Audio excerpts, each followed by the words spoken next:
Monsoon offer 100 लाओ, सरकार बनाओ।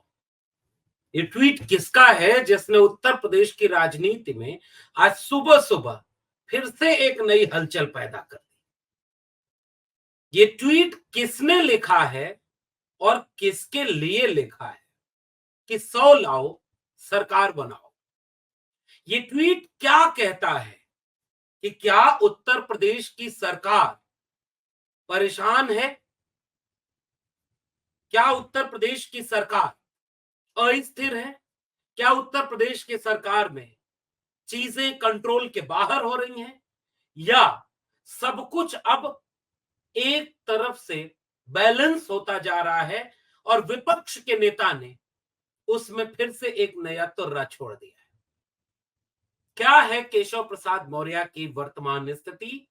क्या है योगी आदित्यनाथ की वर्तमान स्थिति? क्या कुछ मंत्रालय में खुश कर दिए जाएंगे केशव मौर्य, या निपटा दिए जाएंगे खुद केशव मौर्य, या जो सारा खेल हो रहा है जिसे निपटाने में योगी आदित्यनाथ, वो निपटाए जाएंगे? आज के वीडियो में कुछ नए सूत्रों के जरिए, कुछ नई खबरों के जरिए विश्लेषण उत्तर प्रदेश की राजनीति का। स्वागत है आपका 4 PM न्यूज नेटवर्क पर। मैं हूं डॉक्टर लक्ष्मण यादव। तो आज सुबह सुबह सब कुछ उत्तर प्रदेश में वैसे ही चल रहा है जैसे पिछले कई दिनों से चल रहा है।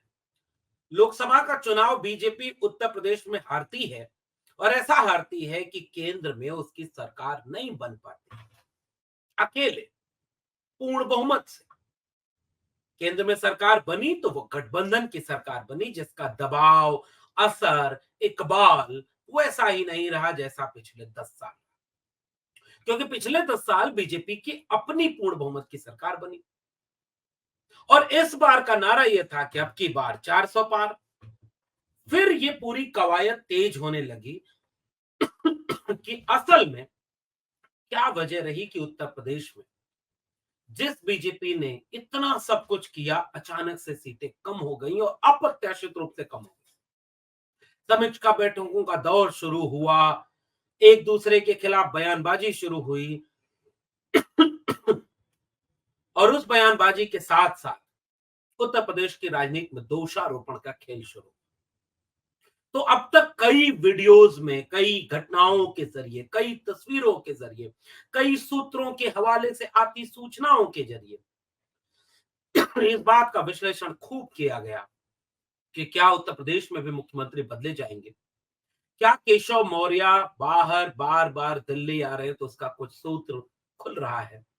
2017 से लेकर के 2024 तक योगी बनाम केशव, असल में योगी बनाम अमित शाह था, जो धीरे धीरे आगे बढ़ता चला गया। क्या अमित शाह चाहते हैं कि उत्तर प्रदेश के मुख्यमंत्री को बदल दिया जाए, ताकि जैसे शिवराज सिंह चौहान एक समय जब तीसरी बार या चौथी बार मुख्यमंत्री बनना शुरू हुए उस समय शिवराज सिंह चौहान उस खेमे में चले गए थे जिसमें अमित शाह और नरेंद्र मोदी असहज महसूस करने लगे। लेकिन बहुत सारे लोग तो इनके खेमे में रहने के बाद भी इसकी सजा पाए और मुख्यमंत्री पद से हटाकर कहीं कोई मंत्री या कैबिनेट दे दिया गया, शांत कर दिए गए, ठंडे कर दिए गए। योगी आदित्यनाथ ने जिसके लिए बोला। इस सब खेमे के बीच में जब पड़ताल शुरू हुई, कोशिशें शुरू हुई, तो पता यह चला कि किसी और प्रदेश की तरह उत्तर प्रदेश नहीं है। उत्तर प्रदेश ने यह सब कुछ खेल इतना आसानी से होने नहीं दिया, क्योंकि योगी आदित्यनाथ ने अपनी तैयारी कर रखी थी।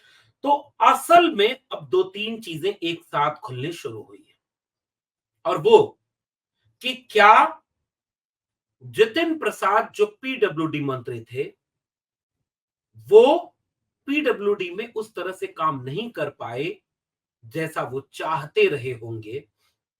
सांसद का चुनाव लड़े, दिल्ली चले गए, पीडब्ल्यूडी मंत्रालय उत्तर प्रदेश में खाली हो गया।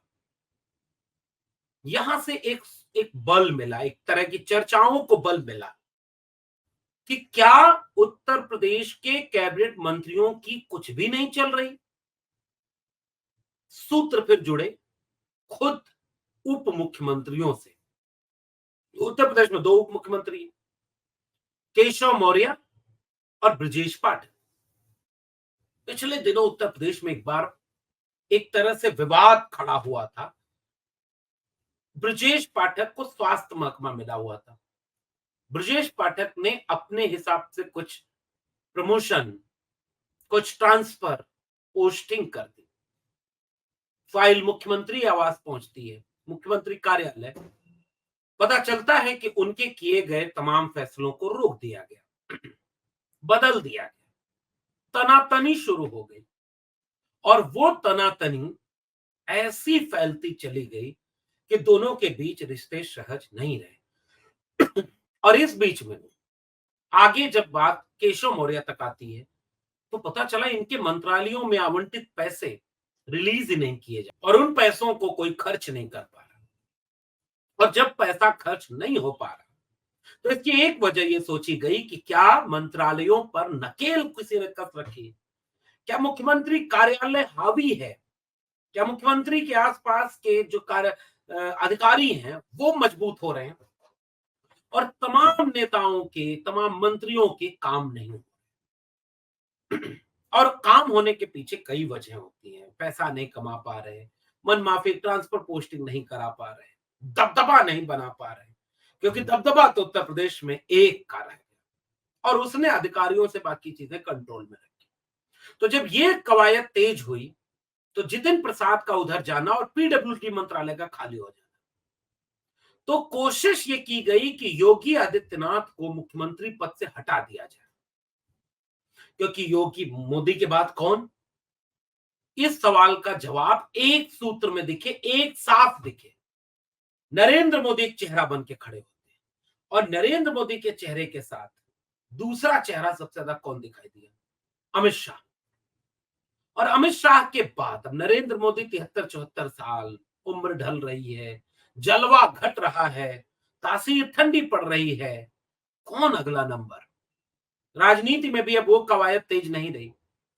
इससे लेकर के सुबुगाहट तेज हुई कि उनसे ज्यादा कट्टर हिंदू, और तभी से ये कवायद झगड़े में तब्दील हो गई कि केशव मौर्य को मोहरा बनाओ, योगी आदित्यनाथ को मुख्यमंत्री पद से हटाओ और नरेंद्र मोदी के बाद कौन होगा इस लड़ाई को शांत करो, विकल्प ही न रहे। फिर एक नैरेटिव चलाया गया और उस नैरेटिव में एक नया तथ्य कैसे ड्राफ्ट किया जाता है। 2014 में जब नरेंद्र मोदी के नेतृत्व में उत्तर प्रदेश में लोकसभा चुनावों के परिणाम आते हैं तो पता चलता है कि 73 सीटें बीजेपी जीत जाती है, 80 सीटों में से 73। और उसके बाद 17 के चुनाव के बाद योगी आदित्यनाथ मुख्यमंत्री बनते हैं तो 19 के चुनाव में उसी उत्तर प्रदेश में वो सीटें घटकर 63 हो गई, घट गई सीटें। फिर 22 के चुनाव में योगी आदित्यनाथ दोबारा चुनने जाते हैं उत्तर प्रदेश के मुख्यमंत्री के तौर पर और 24 के चुनाव का जब परिणाम आता है तो उसी उत्तर प्रदेश की 80 सीटों में से बीजेपी घटते घटते घटते 33 सीटों पर रह गई और इससे योगी विरोधी खेमे ने फिर से लामबंदी तेज कर दी कि यह हार की वजह योगी आदित्यनाथ है। दूसरी तरफ योगी आदित्यनाथ की तरफ से यह किस्सा चलाया गया कि लोकसभा चुनाव में हमारी कोई चलती नहीं, हमारे हिसाब से कैंडिडेट नहीं, कुछ नहीं, तो हमारी हार कैसी। और उस तब तिकड़म में अब उत्तर प्रदेश में यह सिलसिला आ रहा है कि तमाम बार दिल्ली घूमने के बाद जब आगे किया गया था केशव प्रसाद मौर्य को और केशव प्रसाद मौर्य जब आगे किए गए तो एक खबर ये आने लगी कि देखिए भाई मुख्यमंत्री तो नहीं बन पाएंगे, 22 में सेराथू की अपनी विधानसभा हार चुके हैं, तो क्या जितिन प्रसाद से खाली हुआ पीडब्ल्यूडी मंत्रालय देकर खुश कर दिया जाएगा, सूचना प्रसारण या एक दो और मंत्रालय दे करके खुश कर दिया जाएगा? तो नहीं, गृह मंत्रालय मांग रहे हैं केशव मौर्य अमित शाह के कहने पर, दिल्ली के प्रभाव में, और योगी आदित्यनाथ कहीं से भी गृह मंत्रालय देने को राजी नहीं है। तो बात मुख्यमंत्री बदलने से चल रही थी, बात अब मंत्रालयों के वितरण तक पे भी सिमट गई और ऐसा लग रहा है कि क्या लखनऊ में बैठे योगी आदित्यनाथ, जिनके लिए कहा जा रहा है कि अगर बीजेपी उन्हें हटा देती है तो मुश्किल होती है और बीजेपी नहीं हटाती है तो मुश्किल होती है। और ऐसे समय में क्या बदलता है कि योगी आदित्यनाथ ने केशव मौर्य को ही निपटा दिया क्या? अब इस चर्चा इस मुकाम पर आ गई। दिल्ली से लौटे हैं तो क्या लेकर लौटे? एयरपोर्ट पर उनकी मुस्कान बहुत कुछ कहती है। क्या इस पे सौदा हो गया क्या कि गृह मंत्रालय ले लो या पीडब्ल्यूडी मंत्रालय ले लो केशव प्रसाद मौर्य और थोड़ा प्रभाव बढ़ा लो? या लखनऊ वाले ने कहा कि जब सरकार से बड़ा संगठन है तो अब सरकार से भी हटो और चलो संगठन मजबूत करो, पार्टी मजबूत करो। लड़ाई यहां पर आकर ठहर सी गई है। अब उत्तर प्रदेश के गलियारों में इस बात की चर्चा हो रही है, क्या मुख्यमंत्री बदलने की बात छोड़ो, उप मुख्यमंत्री बदल दिए जाएंगे क्या? या दिल्ली वाले अब कोई और रास्ता निकाल करके उत्तर प्रदेश के मुख्यमंत्री को बदलने की कोशिश करेंगे? इस बदली हुई परिस्थिति में अचानक एक ट्वीट आया कि लौट के बुद्धू घर को आए, क्योंकि केशव प्रसाद मौर्य के ऊपर विपक्ष हमलावर हुआ कि भैया तुमको कितना बार, कितने बड़े चेहरे हो और मिल क्या रहा है, स्टूल पे स्टूल, स्टूल पे स्टूल, और कभी कभी वो भी नहीं, कभी घनी घना, कभी मुट्ठी भर चना, कबो उहो मना, भोजपुरी में हमारे यहाँ चलता है। कभी दिन ऐसे होते हैं कि दे मटर पनीर, दे बढ़िया एकदम काजू कौरमा, कभी कभी दाल भात, कभी उहो ना।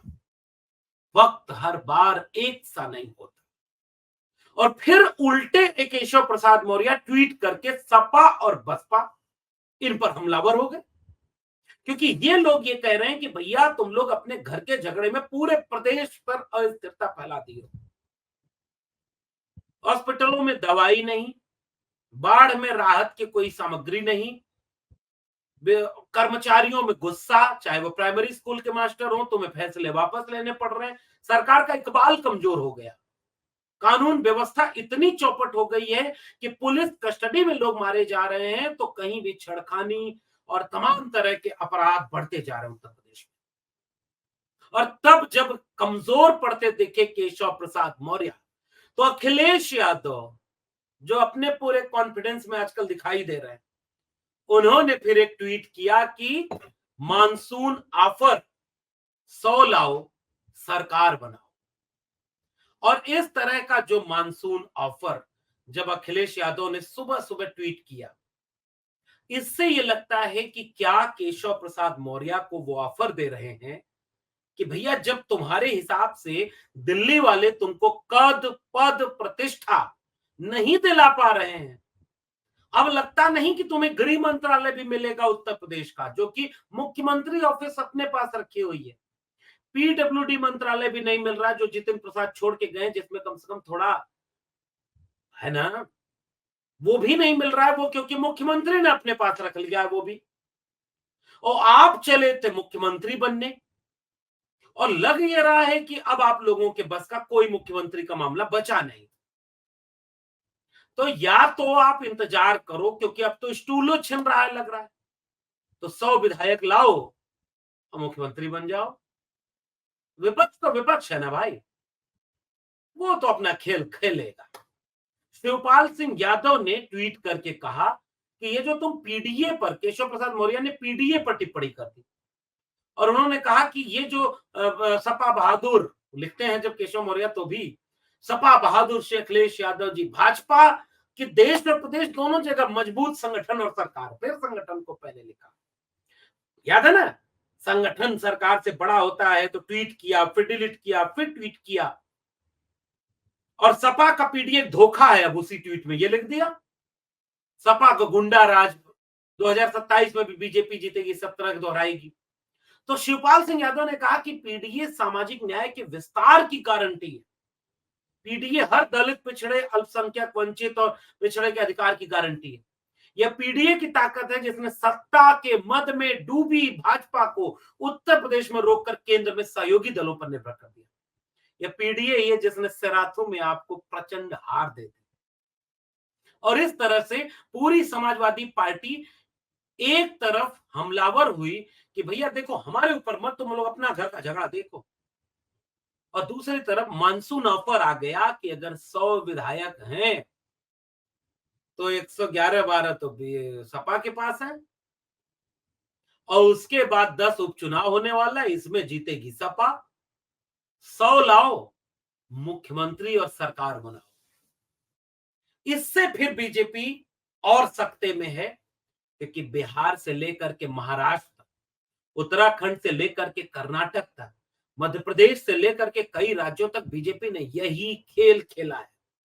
और अगर यह खेल अखिलेश यादव खेलने के लिए एक पॉलिटिकल गेंद उन्होंने फेंक दी है, तो देखना दिलचस्प है कि क्या बीजेपी के बीच इस सब से हलचल तेज होती है या दिल्ली और लखनऊ के बीच का शीत युद्ध अभी और किसी नए रूप में आगे बढ़ता है। आप भी नजर बनाए रखिएगा, देखते रहिए 4 PM। तब तक जो आपके दिल में है वो नीचे कमेंट बॉक्स में जरूर बताइए। फिर मिलेंगे किसी और टिप्पणी के साथ, तब तक के लिए बहुत बहुत धन्यवाद।